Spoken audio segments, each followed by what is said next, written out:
Good evening and welcome to the National Theatre for this, the third in our series of informal conversations with major performers.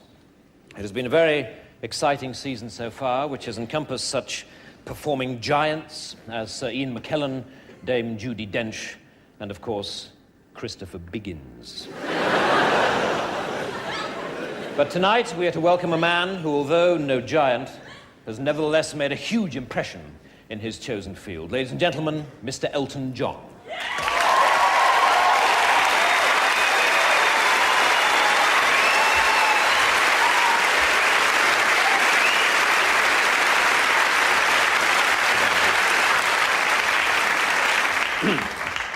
Elton, do you mind if I call you Elton? No, it's fine. Good. Well, Elton. I'm sure the first question that everybody would like to ask you is this.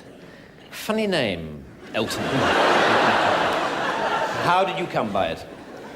Well, I used to be in a band, and I wanted to become a singer in my own right, and I wanted to choose a name, and the saxophone player in the band was called Elton, so I chose that name. Hmm? Did you ever consider John Elton?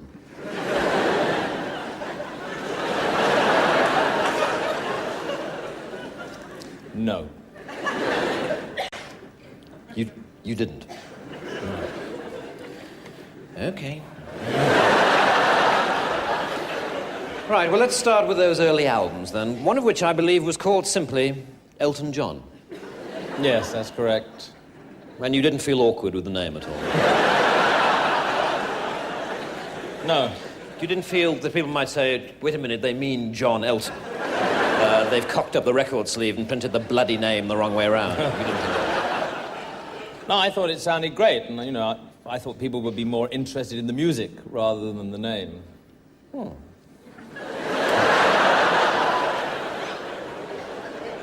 Now, to the songs themselves, many of the lyrics were, of course, written by Bernie Taupin.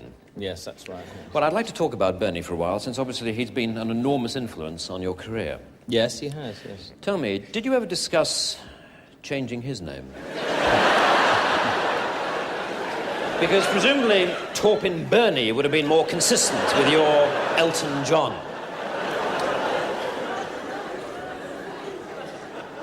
Look, do you want to talk about the old songs or not? All right, the songs. The old songs. Your song is a classic, isn't it? Yeah, it's quite popular, yes. Well, there is a verse in that song in which, talking about the eyes of the person that the song is about, you sing, "Excuse me for asking, these things I do. You see, I've forgotten if they're green or they're blue." Yes. What I'd like to know is this. Is it this sort of chronic forgetfulness that led you to forget that Elton is not, in fact, a Christian name at all?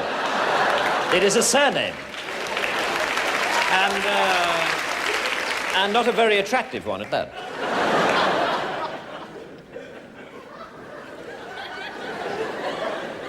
Let's talk about something else, shall we? Forget the name. All right, Mr. John. Let's talk about being a stage performer, should we? Tell me, do you ever watch other performers and get jealous?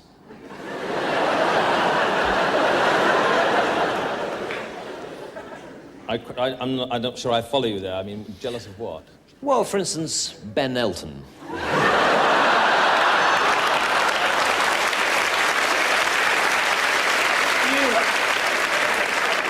I don't have to do this, you know. All right. Look, I'm sorry. Go.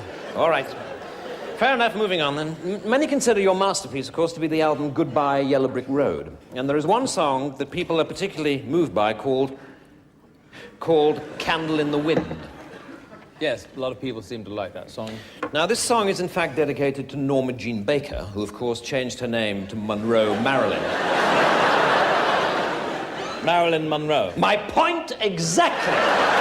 Marilyn is a Christian name, so it comes first. Can't you see that? Are you word blind or something? I mean, it's... I've had enough of this. All right, no, wait, please. I'm sorry. Please, I'm sorry, it was my mistake. I'm sorry. There's only one more question to go. It won't take long, really. It won't take a moment. Sorry, there's only... I am... Please, sit down.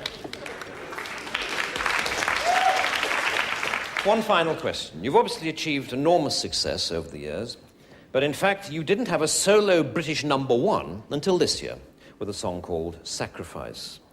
Now, my big question is this. Surely you wouldn't have had to wait so long for a #1 if it hadn't been for your stupid, pointless, bloody name! Bang!